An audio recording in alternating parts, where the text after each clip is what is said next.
Halo guys, sebelumnya aku ucapin selamat datang kembali di channel Kotak Anime. きっと約束だよいつかまた同じ笑顔で Di awal panel sebuah dungeon, seorang hunter ketakutan dan bertanya siapa kamu. Prosmonar berkata bahwa yang ini juga bukan orang itu, dan berkata bahwa dia sangat pandai bersembunyi. Dia adalah pecahan cahaya yang paling terang. Lalu Prosmonar terkejut karena terbuka portal dan datang seseorang. Melihat itu, Prosmonar bertanya sedang apa Yokmun di sini. Yokmun menjelaskan bahwa dia datang untuk memberitahu sebuah informasi tentang daratan timur. Lalu Prosmonar pun menyadari bahwa daratan timur ini adalah tempat tinggal Shadow Monarch, dan berkata Yokmun seharusnya tidak bertanggung jawab atas hal ini. Lalu Yokmun menjelaskan bahwa sepertinya para ruler sedang memusnahkan Legia di daratan bagian selatan, dan berkata bahwa dia akan pergi ke sana juga. Prosmonar bertanya, lalu gimana Shadow Monarch? Yokmun mengatakan bahwa seharusnya tidak ada masalah karena selama ahli strategi bergerak sesuai yang disepakati. Dan ada satu hal lagi yang menarik, karena yang ada di bumi itu sudah dipastikan sebagai pecahan cahaya yang paling terang. Prosmonar berkata bahwa ini sungguh menarik, dan Yokmun jauh-jauh datang ke sini hanya untuk memberitahunya. Yokmun bertanya, terus gimana lagi? Prosmonar pun menjawab bahwa selama hal ini diserahkan kepadanya, dan selain itu sepertinya mereka sudah terlalu banyak menarik perhatian sambil melihat ke arah seseorang yang datang. Lalu Prosmonar berkata bahwa tidak mungkin orang ini memiliki kekuatan dari pecahan itu. Dan yang ada di sana itu adalah Sung Il-hwan. Sung Il-hwan bertanya, daratan timur kecil itu apakah yang kalian maksud adalah Korea? Prosmonar berkata, kenapa juga kamu ingin tahu? Dan Yokmun pun mengajak Prosmonar untuk pergi dari sini agar jangan membuang waktu hanya untuk melawan Sung Il-hwan yang seorang ruler. Prosmonar pun membuka sebuah portal dan berkata, ayo kejar mereka jika bisa. Sung Il-hwan mengeluarkan senjatanya dan menyerang karena dia tidak akan membiarkan mereka pergi begitu saja.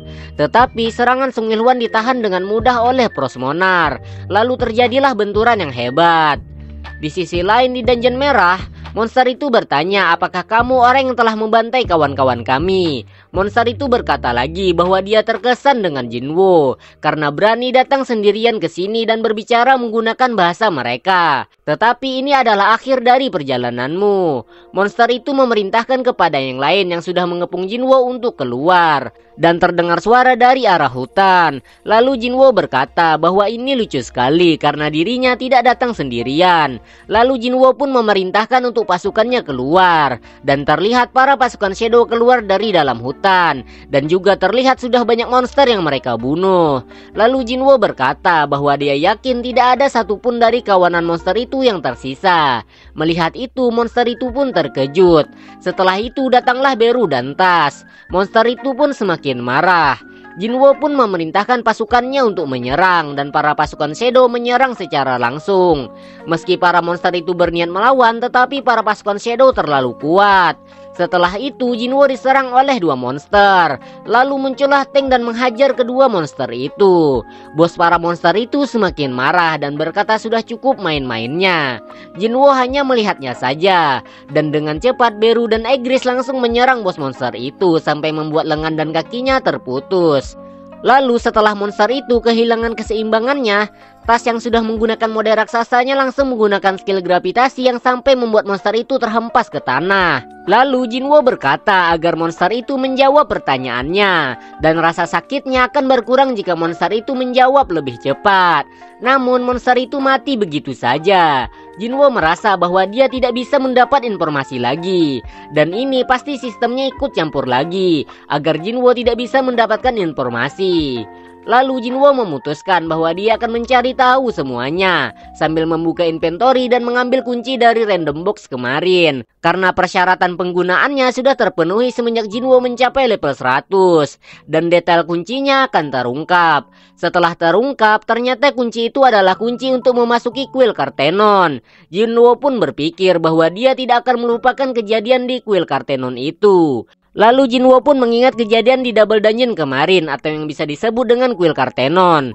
Jinwo merasa bahwa sistem meminta dia kembali ke tempat itu lagi, tempat di mana semuanya dimulai. Dan kali ini tidak akan sama seperti sebelumnya. Dan kalau saja ini sudah direncanakan sistem sejak awal agar menyuruh Jinwo kembali ke tempat itu lagi, maka Jinwo berkata tunggu saja dirinya, karena dia pasti akan datang ke sana, memasuki kembali kuil Kartenon. Singkat cerita, di sisi lain, Jinho kesal karena banyak orang yang menghalangi pembuatan kuil mereka. Dan Jinho mengatakan bahwa dia tidak akan memaafkan mereka yang berusaha menghalangi Hyungnim. Lalu singkat cerita, Jinho telah selesai membereskan mereka yang menghalangi Hyungnim. Jinwo pun datang dan menyapa Jinho dan berkata bahwa Jinho telah bekerja keras. Jinho pun terkejut karena Hyungnim telah kembali. Jinho berpikir bahwa Jinwo bisa muncul dan hilang tanpa jejak sama sekali. Lalu Jinwo pun bertanya apakah semuanya lancar. Jinho menjelaskan bahwa semuanya lancar saja. Memangnya ada apa? Jinwo menjelaskan bahwa dia baru keluar dari gerbang, karena katanya Jinho membutuhkan uang untuk membangun kuil. Jinwo pun memberikan kristal sihir yang didapatnya dari dungeon. Jinho pun terkejut karena kristalnya berkualitas tinggi dan bertanya apakah dungeon yang Jinwo masuki memang sekaya itu. Jinho mengambil tas berisi kristal itu dan berkata bahwa Hyungnim memang hebat, dan dengan ini mereka tidak perlu mengkhawatirkan gaji pekerja. Lalu Jinho bertanya apakah Jinwo sudah lupa kalau mereka butuh anggota. Jinwo pun baru mengingat bahwa Jinho pernah menjelaskan untuk membangun sebuah guild mereka butuh ketua guild, wakil, dan anggota. Dan mereka membutuhkan seseorang yang jujur. Jinho berkata bahwa ada masalah penting yang harus diselesaikan dulu. Jinwo pun bingung dan bertanya ada masalah apa. Jinho berkata apakah Jinwo sudah memutuskan nama guild mereka. Lalu Jinwo pun menjelaskan bahwa dia melupakannya. Jinho pun berteriak bahwa ini adalah hal yang sangat penting. Lalu Jinho menyarankan agar memberi nama Sungjin Guild, gabungan dari nama Jinwo dan namanya. Awalnya Jinho menginginkan memberi nama Yosong Guild, tetapi Jinho tidak suka pengejaannya. Atau mereka bisa juga memberi nama Prinsip Guild. Lalu Jinwo memotong perkataan Jinho dan mengatakan bagaimana namanya Solo Guild saja. Jinho pun terkejut. Lalu Jinwo berkata guild yang akan bergerak dengan solo. Jinho pun bingung dia harus apa, karena dia tidak bisa membantahnya, karena memang benar Jinwo yang bertarung sendirian. Lalu terdengar suara ketukan pintu, dan setelah dibuka tamu itu bertanya apakah benar ini kantor guild milik Sung Jinwo. Jinho pun mengiyakan. Lalu setelah melihat tamu itu, Jinho pun terkejut, karena yang datang bertamu adalah Hunter Rank S Chehein yang cantik banget ini. Jinwo bertanya sedang apa Nona Chehein di sini. Chehein pun berkata bahwa izinkan dia bergabung ke guild Jinwo. Lalu mereka pun duduk di kursi tamu. Jinwo bertanya sekali lagi, untuk apa Chehein ke sini? Chehein menjelaskan bahwa seperti yang dia katakan sebelumnya, dia ingin bergabung ke guild Sung Jinwo. Mendengar itu, Jinwo pun semakin kebingungan. Jinwo bertanya, apa ketua guildmu yang menyuruhmu melakukan ini? Dan apa ketua Jong-in membuang Chehein? Chehein menjawab bahwa untuk apa juga Jong-in melakukan itu. Lalu Jinwo bertanya lagi, kenapa Chehein mau bergabung ke Solo Guild? Mendengar nama Solo Guild, Chehein pun terkejut. Jinwo pun berkata, apakah ada masalah dengan nama yang telah dia dan wakil ketua pilih? Lalu Jinho pun berteriak bahwa bukankah Hyungnim sendiri yang membuat nama itu? Jinwo pun berkata bahwa kiranya Jinho yang diam saja itu berarti menyetujui nama itu. Lalu Jinwo berpikir kenapa nama yang dia sarankan itu tidak diterima.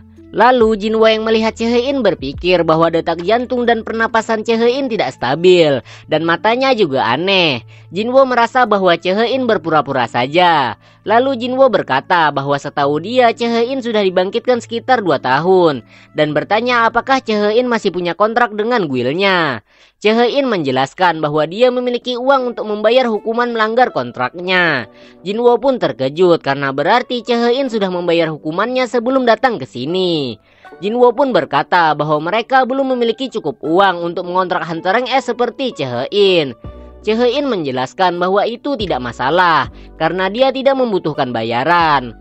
Lalu Jinwo bertanya kembali, lalu apa alasan Chehein bergabung ke guildnya? Karena guildnya adalah tempat yang tidak berguna untuk hunter seperti Chehein. Lalu Chae-in pun berpikir gimana dia menjelaskan alasannya kepada Jinwoo.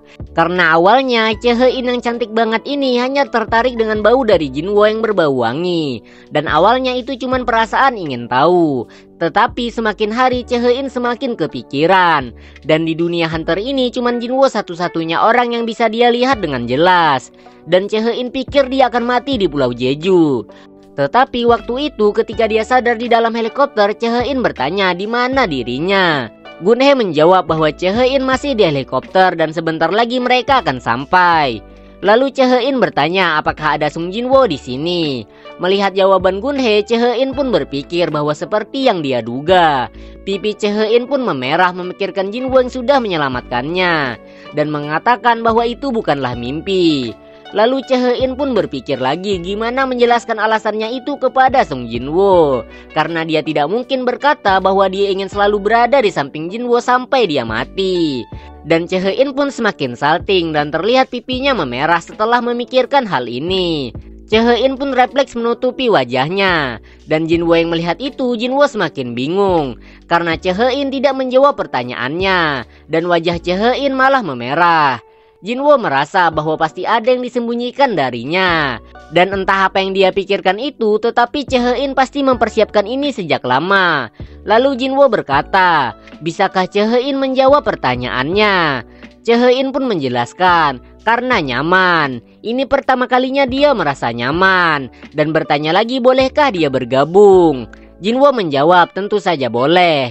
Lalu Jinho pun berbisik apa yang terjadi kenapa Chae-in sampai bertingkah seperti itu. Jinwoo pun berpikir bahwa usia Chae-in sekitar 22 atau 23. Dan pasti banyak tekanan di usia segitu. Apalagi Chae-in baru saja mengalami kejadian buruk di Pulau Jeju. Lalu Jinwoo berkata bahwa sebenarnya masuk ke guildnya ada tes pendaftarannya. Jinho pun berkata bahwa dia tidak tahu ada tesnya. Jinwoo menjelaskan apa wakil ketua melupakannya, bahwa peraturan ini baru saja mereka tambahkan, dan menyuruh Jinho mending buat jus saja dan membawakan beberapa kue. Lalu Chae-in pun dengan wajah serius bertanya tes pendaftaran seperti apa. Melihat Chae-in yang serius, Jinwoo pun terkejut dan berkata bahwa Chae-in harus menyelesaikan tantangan yang diberikannya. Chae-in pun berkata bahwa dia harap Jinwoo tidak meremehkannya dan bertanya lagi tantangan seperti apa yang Jinwoo maksud. Jinwoo menjelaskan bahwa dia akan memilih yang terkuat khusus untuk Chae-in. Chae-in pun menyetujuinya. Nah, itulah alur yang bisa aku bagikan ke kalian. Jika kalian suka dengan alur ini dan penasaran dengan alur selanjutnya, kalian bisa dukung aku dan aktifin notifikasinya agar tidak ketinggalan update selanjutnya. Terima kasih.